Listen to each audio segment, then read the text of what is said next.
Hello everyone, কেমন আছো তোমরা সবাই? আশা করি তোমরা সবাই খুব ভালো আছো। আমিও খুব ভালো আছি। বেশ অনেক দিন পর আবারও একটা ব্লগ নিয়ে আমি তোমাদের কাছে চলে এসেছি। আর এই ব্লগটা শুরু হচ্ছে বার্মিংহাম যাত্রা দিয়ে। হ্যাঁ, ঠিকই শুনেছো, আমরা বেশ কিছুদিন আগে, মানে এই 2 সপ্তাহ আগে বার্মিংহামে গেছিলাম আমার দাদার বাড়িতে। আমার মাসতুতো এক দাদা কাজের সূত্রে বার্মিংহামে কিছু মাস আগে মুভ করেছে।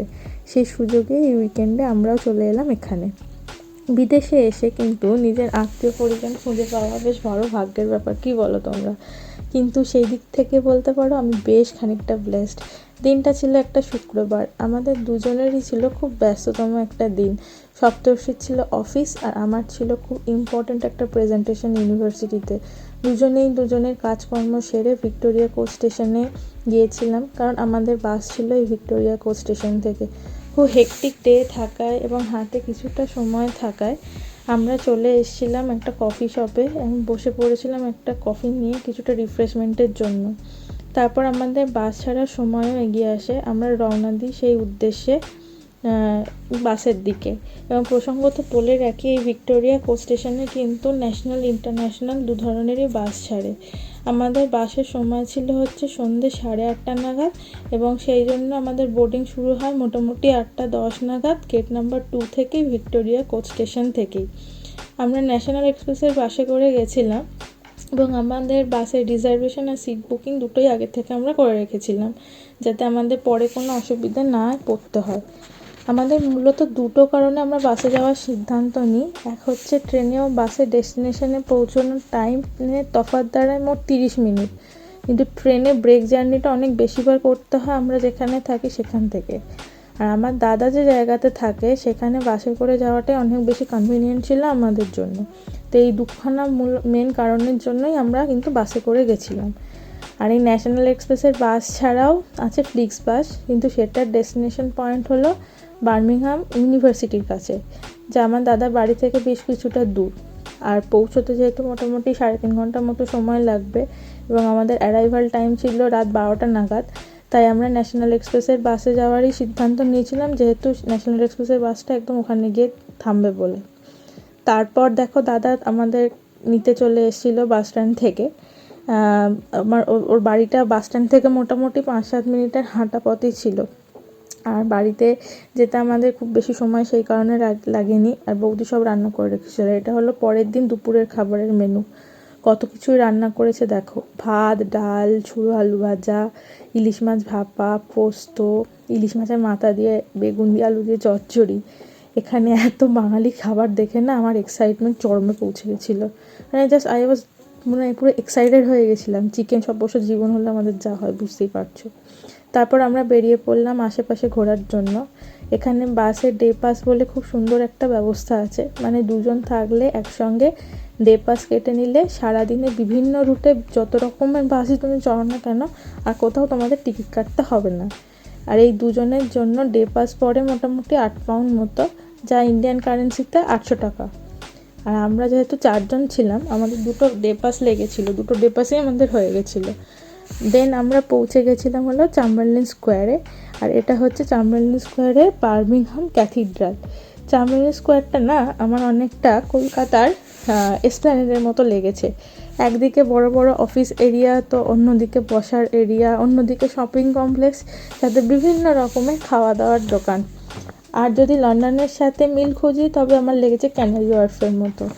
এখানে বেশ কিছু বড় বড় অফিস বিল্ডিং তোমরা দেখতে পাবে। এখানে যেমন আছে HSBCর অফিস, এছাড়াও বিটির একটা নতুন টাওয়ার তৈরি হচ্ছে এখানে নতুন অফিস এরিয়ার জন্য। আর একটা কথা বলি, বার্মিংহাম এর এই জায়গাটার প্রধান আকর্ষণ হলো বার্মিংহাম লাইব্রেরি। জায়গাটা ভীষণ সুন্দর। এই লাইব্রেরির ওপর থেকে টপ ভিউটা ভীষণ সুন্দর লাগে। তবে আমরা যেহেতু শনিবার গেছিলাম এবং 5টা যেহেতু বেজে গেছিলো, আমাদের পৌঁছতে লাইব্রেরি বন্ধ হয়ে গেছিলো, তো আমরা সেখানের জন্য লাইব্রেরিটা ঢুকতে পাইনি। আমরা যখন আবার পরে যাব হয়তো লাইব্রেরিটা ভিজিট করব।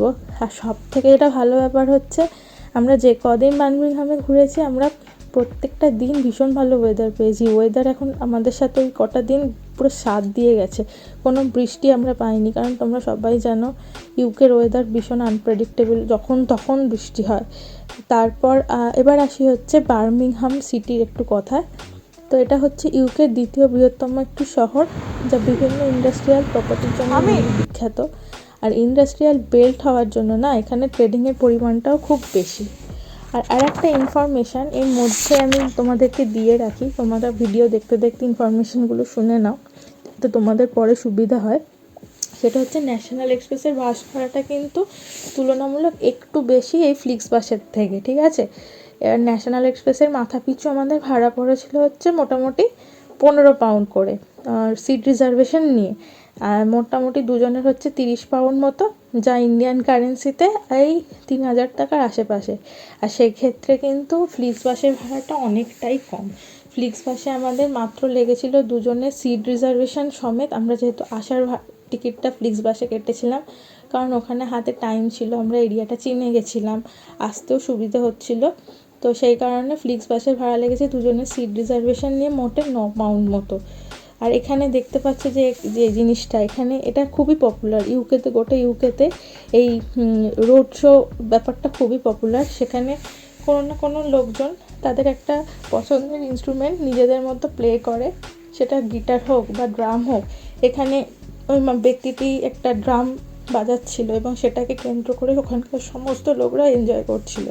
আর এটা হচ্ছে একটা স্কেটিং এরিয়া, দেখো এখানে কিন্তু ছেলেমেয়েরা স্কেটিং শিখছে, সাথে সাথে স্কেটিং প্র্যাকটিসও করছে। তারপর আমরা চলে গেছিলাম একটা ছোট্ট কফি ব্রেক নিতে, কারণ বেশ কিছুক্ষণ হাঁটাহাঁটি করার পর আমাদের পা ব্যথাও করছিল, আমাদের একটু রেস্টেরও প্রয়োজন ছিল। তা আমি আর সপ্তর্ষি নিয়েছিলাম একটা করে কফি, আর সুমি আর আমার দাদা নিয়েছিল একটা করে হট চকলেট। আর এই হচ্ছে সেই ফেমাস বার্মিংহাম স্টেশন, যেখানে এই মডেলটা খুবই পপুলার সবার মধ্যে, যারা যারা বার্মিংহাম গেছো বা যারা যারা আগে অন্যান্য বার্মিংহামের ভ্লগ দেখেছো সবাই এই মডেলটা দেখতে পাবে।